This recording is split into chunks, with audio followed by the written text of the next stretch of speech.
नमस्कार दोस्तों, यदि मैं आपसे कहूँ कि यदि आपकी संपत्ति पर अवैध कब्जा है तो उसे हटवाने के लिए आपको कोर्ट के चक्कर काटने की ज़रूरत नहीं है और ना ही आपको सिविल कोर्ट में जाने की आवश्यकता है।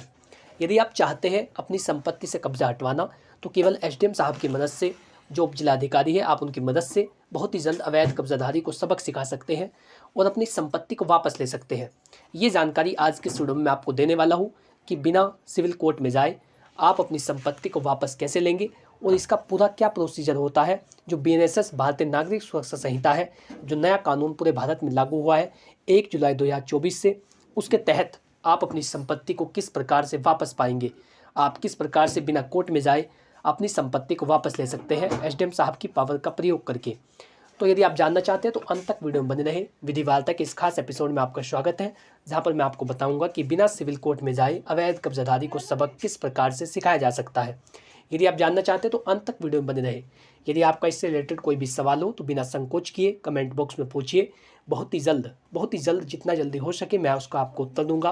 और यदि आप चाहते हैं अपने मामले पर व्यक्तिगत रूप से कोई सलाह लेना तो स्क्रीन पर दिए गए नंबर पर व्हाट्सअप करें, केवल व्हाट्सअप करें अपनी कानूनी समस्या का। जितना जल्दी हो सकेगा मैं आपको उसका उत्तर दूंगा, बिल्कुल निःशुल्क आपकी मदद की जाएगी। चलिए अब शुरू करते हैं कि कैसे आप एसडीएम साहब की मदद से अपने मामले में प्रभावी कानूनी रणनीति को अपना सकते हैं और अवैध कब्जाधारी को सबक सिखाने के लिए कानूनी कदम उठाए जा सकते हैं। दोस्तों, सबसे पहले धारा 164 ऑफ बीएनएसएस भारतीय नागरिक सुरक्षा संहिता की धारा 164 के तहत सेक्शन 164 के तहत आप कानूनी कार्रवाई करा सकते हैं। सेक्शन 164 क्या है? तो इसके तहत यदि किसी ने कब्जा किया है, आपकी संपत्ति को किसी और ने अपने कब्जे में ले लिया है और जो व्यक्ति है जिसने कब्जे में लिया है उसका कोई भी अधिकार नहीं है, उसका कोई भी वैधानिक अधिकार, संपत्ति का अधिकार, किसी भी प्रकार का अधिकार नहीं है, लेकिन वो दबंगता दिखाकर, मारपीट करके, दुर्व्यवहार करके यदि उसने आपकी संपत्ति को हड़प लिया है तो ऐसे में आप धारा 164 के तहत कार्यवाही करा सकते हैं। आपकी संपत्ति पर यदि उसने कब्जा किया है और स्थिति तनावपूर्ण हो चुकी है, वहाँ पर शांति भंग होने का खतरा है, क्योंकि उसने कब्जा किया है, आप उसे हटवाएंगे तो वहाँ पर शांति भंग होगी, लोगों का वहाँ पर जमाव हो सकता है। तो ऐसी तमाम स्थितियों के अंदर धारा 164 लागू होती है। एसडीएम साहब धारा 164 लागू कर सकते हैं। कोई भी उस संपत्ति पर इकट्ठा नहीं हो सकता या बहुत सारे लोग उस संपत्ति पर इकट्ठा नहीं हो सकते, इसीलिए वहाँ पर समूह बना कर के नहीं रहा जा सकता। तो यदि आप चाहते हैं कि आपकी संपत्ति पर शांति भंग होने का खतरा है, आप अपना कब्जा वापस लेना चाहते हैं लेकिन शांति भंग हो सकती है, तो आप धारा 164 के तहत आवेदन दे सकते हैं। एग्जीक्यूटिव मजिस्ट्रेट के पास आप एक प्रार्थना पत्र देंगे, अपनी शिकायत आप लिखवाएंगे जिसमें आप ये बताएंगे कि कब्जाधारी को वहाँ से हटाया जाए क्योंकि संपत्ति पर मेरा अधिकार है और मेरा इस संपत्ति पर कब्जा था।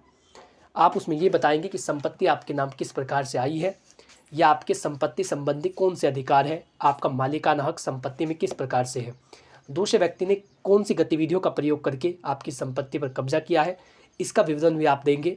इसी के साथ आप ये भी बताएंगे कि उसका आचरण कैसा है, क्या उसने किसी और की संपत्ति पर भी कब्जा कर रखा है, या यदि वो आपको धमकी देता है या फिर वो आपको कह रहा है कि संपत्ति पर आपको कब्जा हटाना होगा और वो जबरन आपसे कब्जा ले लेता है, तो ऐसे में तमाम स्थितियों के अंदर जहाँ पर शांति भंग होने की प्रबल संभावना हो, वहाँ पर धारा 164 लागू की जाती है। धारा 164 के तहत एक पक्ष को वहाँ पर आने से रोक दिया जाएगा और ये कहा जाएगा कि आप संपत्ति के आसपास नहीं आएंगे या समूह बना करके यहाँ पर नहीं रहेंगे। तो ऐसे में कब्जाधारी को हटाने के लिए जो कार्रवाई है वो सही तरीके से की जा सकती है जब लोगों का जमाव वहाँ पर नहीं होगा, जब लोग समूह में वहाँ पर नहीं रहेंगे।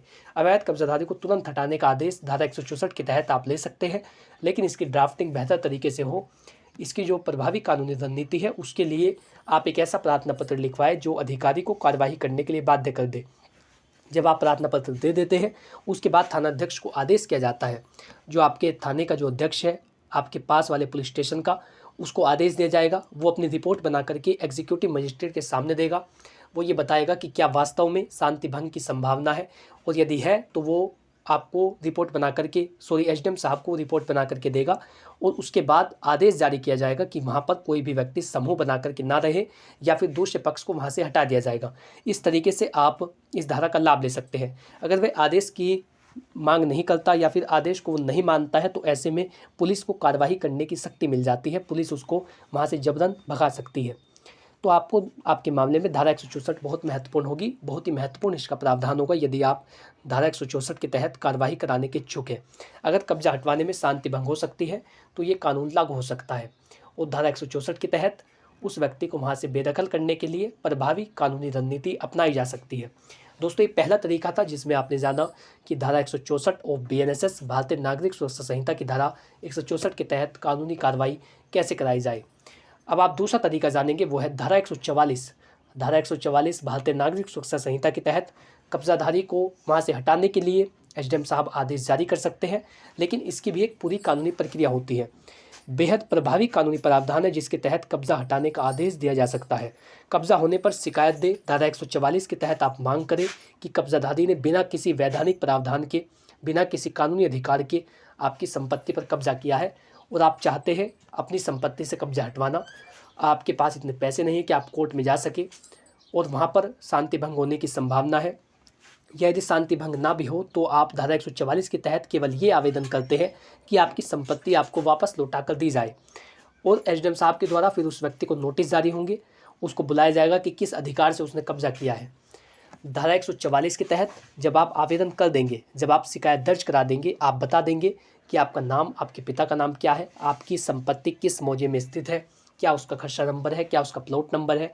उसके बाद उस व्यक्ति को नोटिस जारी होंगे, उसे कोर्ट में बुलाया जाएगा, उससे पूछा जाएगा कि वो किस कारण से कब्जा कर रहा है, उसका जवाब मांगा जाएगा। यदि वो जवाब नहीं देता या कोई संतोषजनक जवाब नहीं देता, घुमा फिरा कर के बातें लिखता है, तो फिर कब्जा हटवाने के लिए पुलिस को आदेशित कर दिया जाता है। पुलिस को आदेश दे दिया जाएगा कि वो आपकी संपत्ति से उस व्यक्ति का कब्जा हटाए। तो धारा 144 भी बहुत प्रभावी होगी, बहुत अच्छा इसका रिजल्ट होता है यदि आप इसके तहत कानूनी कार्रवाई कराना चाहते हैं। ये एक प्रशासनिक प्रक्रिया है और आपको सिविल कोर्ट में नहीं जाना होगा। ये पूरी तरीके से प्रशासनिक अधिकारियों के द्वारा की जाने वाली कार्रवाई है। SDM साहब के द्वारा आदेश किया जाता है, फिर पुलिस वाले कब्जा हटवा देते हैं। तो आप इसका भी सहारा ले सकते हैं, बिना कोर्ट में जाए, बिना सिविल कोर्ट में सालों तक भटके आप इस धारा का लाभ लेकर के कब्जा हटवाने में प्रभावी कानूनी रणनीति अपना सकते हैं। तो ये वो दूसरा तरीका था जिसमें आपने जाना कि कब्जाधारी को हटाने के लिए धारा 144 की कार्रवाई किस प्रकार से कराई जाए। अब आप जानेंगे इसका तीसरा तरीका, वो है लोक व्यवस्था भंग होने का आधार बनाकर आप कार्रवाई करा सकते हैं। यदि वहाँ पर शांति भंग होने की संभावना हो, लोक व्यवस्था जो है वो वहाँ पर भंग हो सकती है, ऐसे में भी कानूनी कार्रवाई कराई जा सकती है और कब्जाधारी को हटाने के लिए कानूनी रणनीति अपनाई जा सकती है। एक आदेश जारी किया जा सकता है। कब्जे के कारण विवाद बढ़ने पर लोक व्यवस्था भंग होने का यदि खतरा हो, क्योंकि जब कब्जा होगा तो आप वहाँ से हटाने के लिए जाएंगे, दूसरा व्यक्ति भी आपके साथ मारपीट करेगा और ऐसी स्थिति के अंदर लोक व्यवस्था भंग हो सकती है। लोक व्यवस्था भंग होने का खतरा है तो ऐसे में आदेश जारी किया जा सकता है। यदि कब्जाधारी झगड़ा या दंगा करने की धमकी दे तो प्रशासन सीधा कार्रवाई कर सकता है। यदि वो आपको धमकी दे रहा है या कुछ भी ऐसी बात कह रहा है, मारपीट करने की धमकी दे रहा है, तो उसकी वीडियो रिकॉर्डिंग करें, फ़ोटो रिकॉर्ड करें, या फिर आप किसी ऐसे व्यक्ति के बयान कराएं, स्थानीय लोगों के बयान कराएं जो इस बात को साबित कर सके कि इस व्यक्ति ने आपको किस प्रकार की बातें कही है। तो ये भी बहुत महत्वपूर्ण होगा ये भी बहुत महत्वपूर्ण होता, और लोक व्यवस्था के चलते लोक व्यवस्था भंग ना हो इसके लिए भी अवैध कब्जाधारी को वहाँ से हटवाया जा सकता है। पुलिस बिना वारंट के ऐसे व्यक्ति को गिरफ्तार कर सकती है जो आपको इस प्रकार की धमकी दे रहा है। SDM साहब के आदेश पर उस व्यक्ति को गिरफ्तार किया जाता है, उसके चालान कर दिए जाते हैं और फिर उस स्थान से आने के लिए उस व्यक्ति को मना कर दिया जाता है। ये तीनों प्रकार की कार्यवाही आप करा सकते हैं यदि आप चाहते हैं अपने मामले में प्रभावी कानूनी रणनीति अपनाना। तो तीनों तरीके इस वीडियो में मैंने आपको बता दिए हैं। सबसे पहले 164 के तहत कार्यवाही, यदि कब्जाधारी के द्वारा शांति भंग की जा रही है तो वहाँ से बेदखल कर दिया जाएगा। 144 के तहत यदि वो आपकी संपत्ति है और आप सिविल कोर्ट में भटकना नहीं चाहते तो आप 144 के तहत कार्रवाई करा सकते हैं। यदि लोक व्यवस्था भंग होने का खतरा हो तो आप तीसरा तरीका अपना सकते हैं। तीनों तरीके ही आपके मामले में प्रभावी होंगे और आपको सालों तक सिविल कोर्ट में भटकने के लिए जो आपकी जो कार्रवाई होती है उससे आपको रोक सकते हैं, और आप बिना सिविल कोर्ट में जाए SDM साहब की मदद से ही अपनी संपत्ति वापस ले सकते हैं।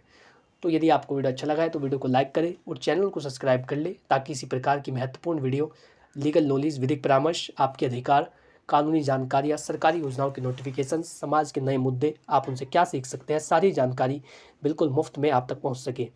यदि आपका इससे रिलेटेड कोई भी सवाल हो तो कमेंट बॉक्स में पूछिए, बेझिझक अपना सवाल पूछिए, बहुत ही जल्द आपको उसका उत्तर दिया जाएगा। यदि आप चाहते हैं अपने मामले पर व्यक्तिगत रूप से कोई सलाह लेना, कोई जनरल गाइडेंस लेना, तो उसके लिए आप स्क्रीन पर दिए गए नंबर पर व्हाट्सअप कर सकते हैं। केवल व्हाट्सअप करें अपनी कानूनी समस्या का, बहुत ही जल्द आपको उसका भी उत्तर दिया जाएगा। अपने दोस्तों तक, अपने परिचित व्यक्तियों तक इस वीडियो को शेयर करें ताकि वो भी संपत्ति विवाद में ना उलझे और वो सालों तक कोर्ट में ना भटके। Thanks for watching this video. अपना कीमती समय देने के लिए धन्यवाद।